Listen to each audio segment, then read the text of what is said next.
Hello everyone and welcome to another podcast episode on M&D Fantasy Corner. I'm Duncan and with me as always is my friend Momo. Hello everybody. I think we should jump straight into community segment, and for this time I have selected two comments. First one is by Andrew, who's by the way is new member of our community. And what was interesting to me about his comment is that he gave us nicknames, Filler and Hedge, but he didn't specify which one is Filler and which one is Hedge. Man, I don't know. I would prefer it to be Fiddler, but I have a feeling that I'm more of a hedge in that situation.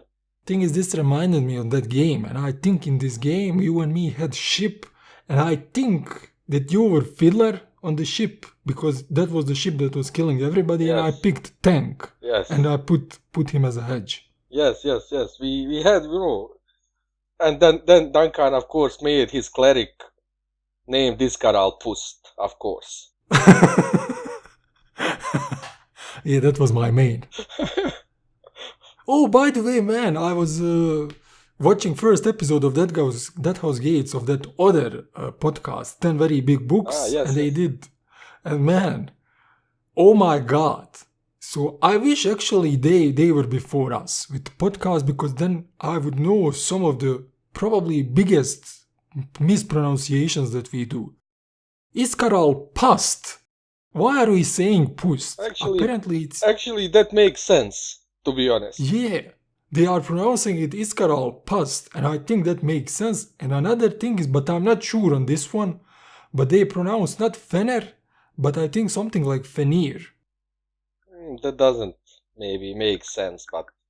Anyways, you guys can tell us, if you like Fener or Fenir, which one would you like us to say? Because I can change. It's I always think that, if we butcher some name too much, somebody in comment section would, shit to us about it. So, so far we didn't have anybody shit to us, so we are probably at least passable at pronouncing. Man, I want to shit to myself because my favorite character, I was mispronouncing him the whole the time. I don't know, man, he's crazy. Maybe his name is really Iskaral Pust. Maybe. Everything about him is wrong. Okay, and so for final thing for the community segment is I need to remind you, everybody, you too more, but also everybody, the special episode is coming up. Because we have this episode and two more episodes and Memories of Ice is done. So we will finish soon? Yeah, it will be again 10 episodes. Oh, nice. But here is the issue. Nobody gave us any idea of what to do in special episode. And in fact, one of the new members of our community, it's a girl named Anne Ariane. She was talking about something and... Wait. There is girl watching us, listening to us. Well, wait, let me for grab my necktie and let me, put some perfume on. That's not gonna help, man. Sorry, okay, you were saying? Yeah, she was saying about how on some reread of hers, she was reading in really weird order. So I was thinking, I know first time when I pitched you this idea about, reading order episode, but I feel there is value to it. Because... Okay, let's put it this way. I really don't like it, but if we don't get any other suggestion, we will do episode about reading order, which I would really, really hate. So please, guys, I fucking beg you, give us some, other suggestion. But can I at least pitch you this, which Anne actually, she gave me idea. Okay, go. Okay, so okay, I don't like it. Okay, go. I'm just kidding. Okay, so for the first time reader, there is probably one or two read orders that you should consider. But here is my point, man. When you think about Malazan, and when you think about you want to find something about Malazan, first thing that should pop on your mind is probably our channel or Reddit. And there should be everything there. So if we do not have this guide and everything explained, I don't think who else will. What's my problem here? Okay, let's say we decide to do reading order episode. In my mind, that is episode that will last 2 minutes. Man, it will not. I just explained you, for first time readers, we have at least 2 orders to discuss. No, there is one reading order for first time readers. Okay, so guys, you know what to do. If you have some idea, please leave us in the comments. If not, we are going to do this. And there is also some abysmal reading order on Tor page. You know that Tor reading? Yes, man, that Tor read order is retarded, for a lack of better word. I know this sounds harsh, but it is. So don't you think that we should at least, even if it's 2 minutes, episode, we should probably put our own, reading order in depth, even if it's 2 minutes in depth. I don't know, we will see. Like worst case scenario, we can, if we get some good suggestions, we can do episode about that suggestion, and then at the end of that episode take like 2 minutes and say reading order for first time readers is this, for second time readers you can do this or this. Shut the fuck up, goodbye, that's it. I hope you guys don't give us any good suggestions, I swear. You really wanna do this? Yeah, I think I do. Come on guys, don't be dicks. Give us some suggestions, please. But shall we jump into chapter 19? Because this was probably the most interesting chapter of them all. Yeah, so far, very, very interesting. Okay, so the thing from this gathering that I got, because most of this stuff you guys can figure it out. She kinda denied them in their wish. But the thing that I picked up from here is there is one very important character. It's a female, Olar Ethil. Oh, yes. And yeah, so they gave her really, and this is sneakily, first time when you read you probably don't figure out, but they sneakily give her a title as first soul taken. On a reread, this have a little bit like bigger weight to it. Exactly. But not only that, guys, I think this Olar Ethil was, we saw her before. She mentioned here that, her soul taken form is dragon, that is counterpart of what's the name? Tiam. Yes, Tiam. And it's fucking huge dragon. And we saw one huge ass dragon already. I think it was in book 2 in that rent. But that's basically her. What I can talk little bit, because I really wanna talk. I'm not sure if it's mentioned here or whenever, but these Tlanimas, they feel like their mission is finished, even though they didn't kill like every Jagut. Their mission is finished, and that is because even they feel that even if now some Jagut tyrant throws, humanity wouldn't have problem dealing with him. And not only that, but in one of the next chapters we find out that some armies of Tlanimas are decimated by a fucking humans on some faraway continent. But there is asterisks to that, which I don't wanna talk about. Okay, so now one little event that Olar Ethil describes here happened already in second book, and it's part of a puzzle that you probably cannot understand yet, but it's important to keep track of it. So there are some renegade Tlanimas, and if you remember events on that Celanda ship that we told you, there are so many events connected to that ship, but there were some Tlanimas chasing these renegades. They even said it in second book. All of you guys probably forgot this. So I just wanted to say to you guys that those same renegades, they will have a role. That's what I'm trying to say. Everybody have a role in these books. Every unimportant character that you think is unimportant have some role. That is why these books are, like completely different experience on reread. But especially if something happened on that Celanda ship and you think you understood. You didn't. You didn't understand, and trust me on this. Go read again and you will see that these renegades were mentioned in the second book. From this chapter, I don't know if you finish with this Tlanimas, with this meeting. Well, there is one part of information here that we have to talk also. Oh, what? I was hinting at this all this time, and people were having questions about this. But finally, here you can see Kellanvet. Why? How did Kellanvet own Telanimas? Like, why were they following him? Why did they accept to be part of Malazan army? He took the first throne, which was basically their throne, so they had to follow him. But not everybody, there is key word that Olar Ethil used. He was worthy occupant. Yes. So you cannot be nobody sit on this throne and Telanimas will follow you. No, you gotta be worthy.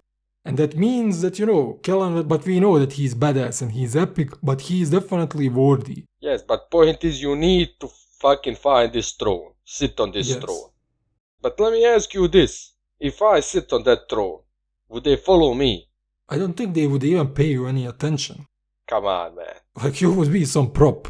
Man, I'm worthy. I'm James. My name is James and last name is Worthy. Sure.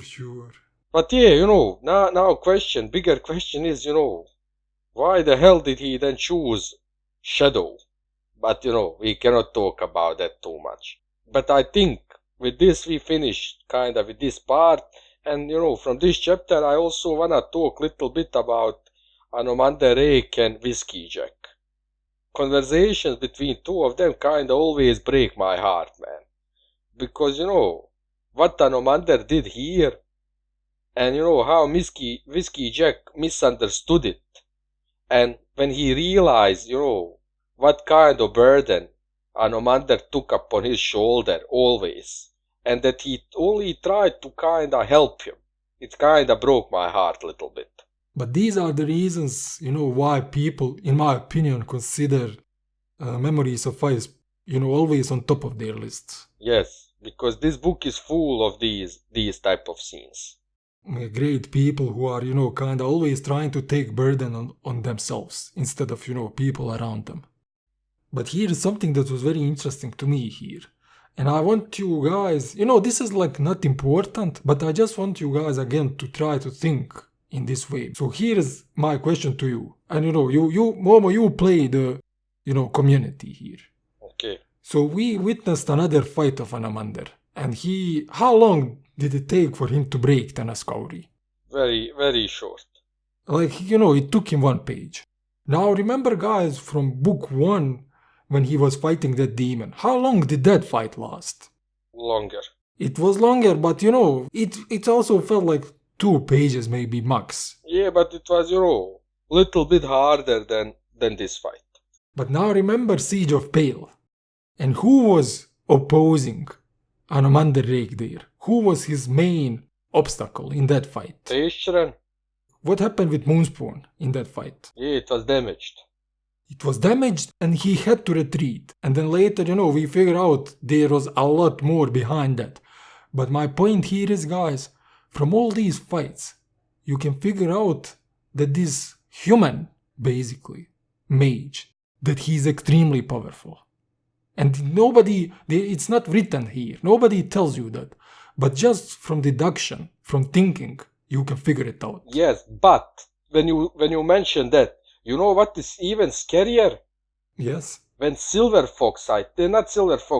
Tattersail, when she's remembering some battle between one of those 7 cities and these bone casters from Tlanimas, and she mentioned that Anomander versus Teisher and that those other mages was like children playing, at magic compared to that.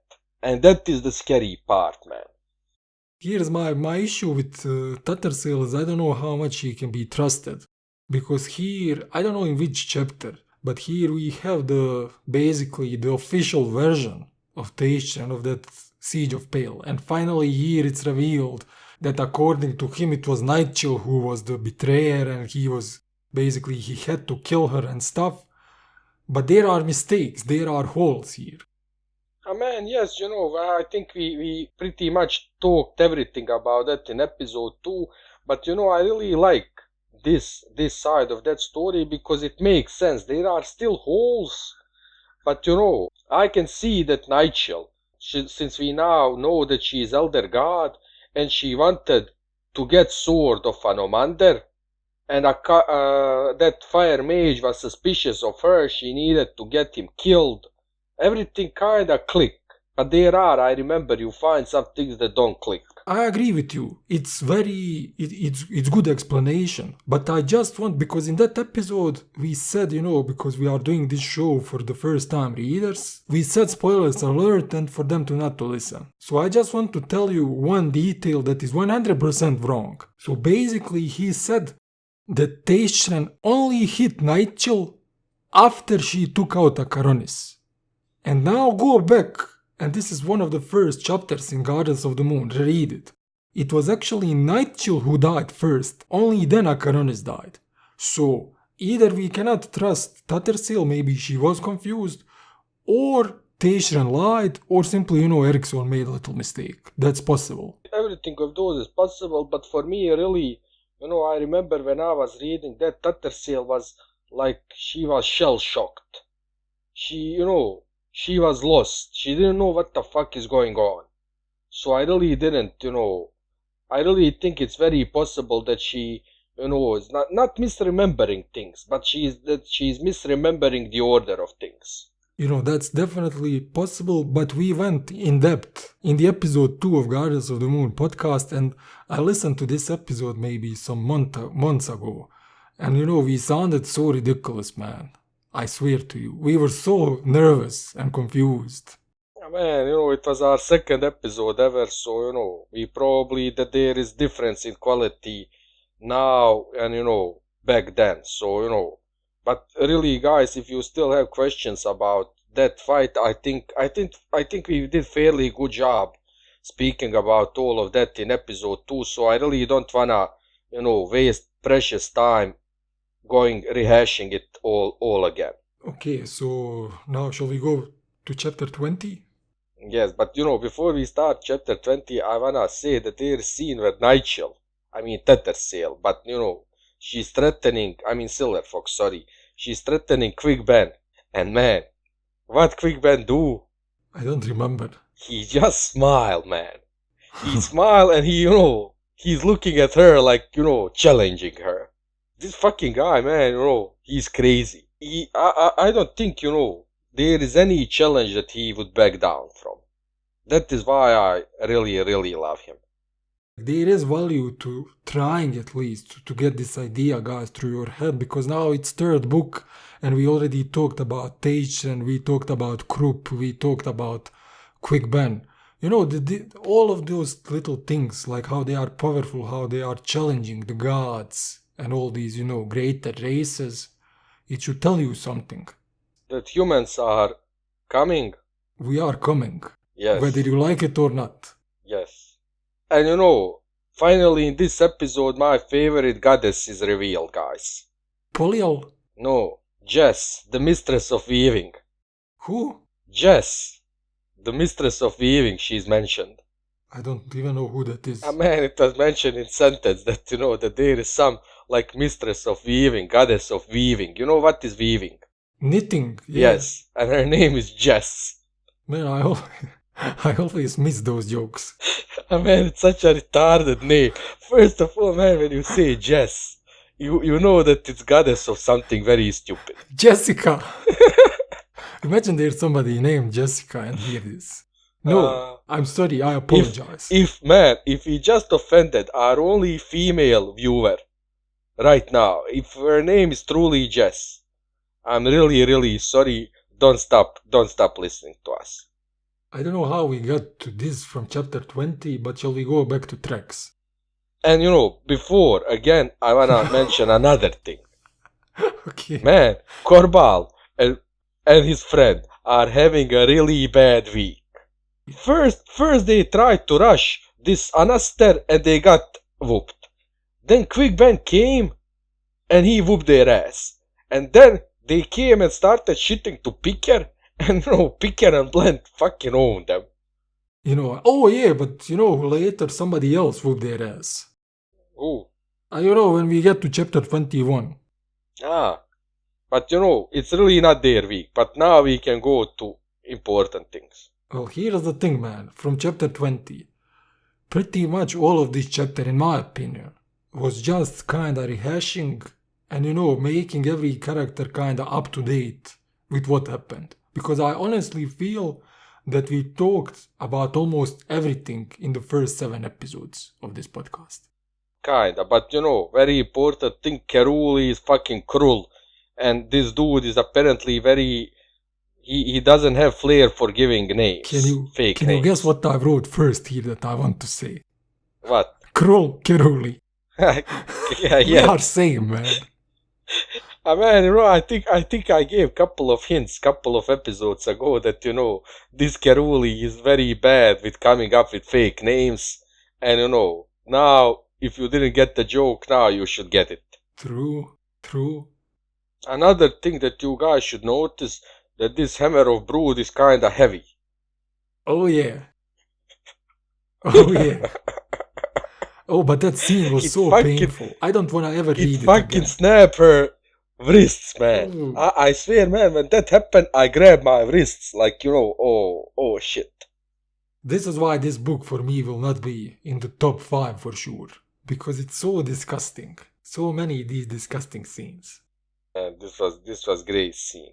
But man, another sentence that I liked from this chapter, the reason why white-faced Barghast are marching with one-armed host.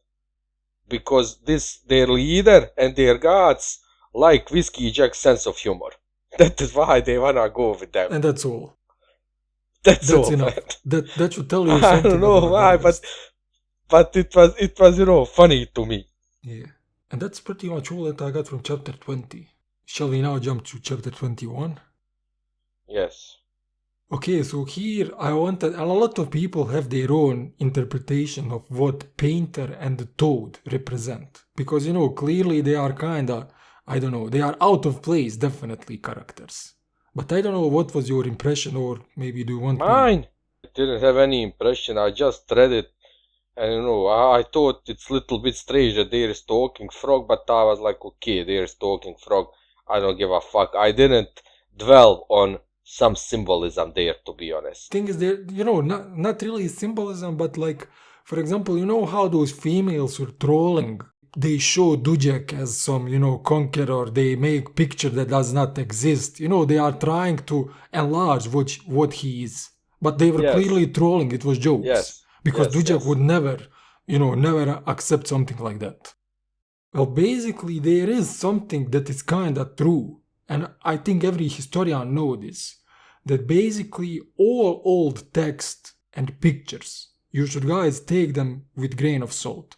Because in the past... big fucking grain of salt. Yes, because in the past, who was writing history? The fucking winners. Yes, winners, but for example, I'm asking more precise. You had king, and this guy had somebody who was writing, some historian. You think this guy will write something that king will not approve. So all those pictures where those kings, they are looking tall, broad shoulders, they look huge, they have those beautiful faces. Trust me, reality was not like that. And in the text where the kings, I think I read somewhere article with some Byzantine king, and his historian was writing how he was the bravest man on the planet. But he was also secretly writing text where he was revealing truth, where basically this guy was one of the biggest cowards of all. Here is the thing, what happened if you write history how it truly happened? You end up like who? I don't know. Like fucking Heboric. Oh yeah. I mean, it was, Steven Erikson wasn't really subtle here. Oh man, I did not expect that, but it's 100% true. He wrote what happened in that night of assassination, and he ended up, in fucking mines to die. Yeah, that's basically, guys, 100% true. So you basically had to write history how kings wanted it. And so always, take history with grain of salt. Before we move, a little bit deeper, I just wanna say, through all these 3 chapters, man, it broke my heart to watch it Kovian like aimlessly wander around and not realize that everybody is like, looking at him with, like enormous respect and reverence. And he's like, thinking that they are kinda, looking at him like he failed. For example, those are one of those reasons why, for example, Memories of Ice will not be on top of my list. Yeah, probably because you are a piece of shit. Not only because I'm a piece of shit, because don't be victim. I hate victims. Self-inflicting victims. And now probably everybody will hate me because I'm saying this. I'm sorry, I apologize, guys. Probably. But also, man, in this book, in this chapter happened something that kinda, tell us the timeline of this book compared to book 2. Where that moment when Quick Ben is arranging for that trade guild to send those cassers, that Morant munition to Fiddler. Oh yeah, basically this is just before Fiddler entered into Azat. Yes. And there is another moment, this Night of Death that Dan can't see, but I will leave that to him. But first of all, I don't know if I should reveal who he is. I think it's more interesting if people try to guess it. Like, I'm interested if Marco guessed who he is. I think it will be revealed. Even there will be more hints in future, but, Thing is, I don't want to even say anything because I feel there is enough information in the chapter. Yes, but here is the thing. Whoever this is, he is hulking, he is big. Second thing, he once stood within a fire. And third, he was sworn to defend the child's life, but the child was no more. It may be that he failed. And this is enough information, I think, to realize. And final clue is that whoever this is dead. And number 4 or number 5, another moment where Korbal and Bauchalin fail. So this is number 4 if I'm counting correctly. They tried to do something, they tried to take Maib, and they got denied. Oh, yes, by him. I forgot about this. So this is 4th, I'm counting fails. This is 4th fail of them in this book. But man, okay, this is fail, but what Picker and Quick Ben did to them, that was not fail, that was ass whooping, man. Of course. But I'm still counting those fails. Yeah, it's really not they let's say it book. But I wanna talk about some other thing. When this Destriant is asking for Anaster, and when Paran, he's not careful and he say he is yours with my blessing. What happened? I remember that moment. Thing is, man, now with Paran position, when he give blessing, it's really, really special, man. It's life-changing. It can be world-changing. So he really need to be careful with his fucking words. And another thing that I wanna just mention, how, that at one point, Spindle commanded company of sappers. Can you imagine that terror? Well, they kinda explained the terror. Yes, man, it lasted 3 days. Yeah. Basically, almost all of them died. Of course, man, but just imagine there are like 1,000 sappers and only one need to fuck it up. His Morant munition explode and there is like chain explosion. They are all dead inside of 10 seconds. But guys, did you ever wonder, for example, when you read in the Dramatis Personae, why every squad has only 1 or maybe 2 sappers? Did you ever wonder that? Yeah. Well, now you know why. Spindle is the reason. Fucking moron. But yeah, that's all I got, I guess. I really hope you guys enjoyed this episode and see you next week.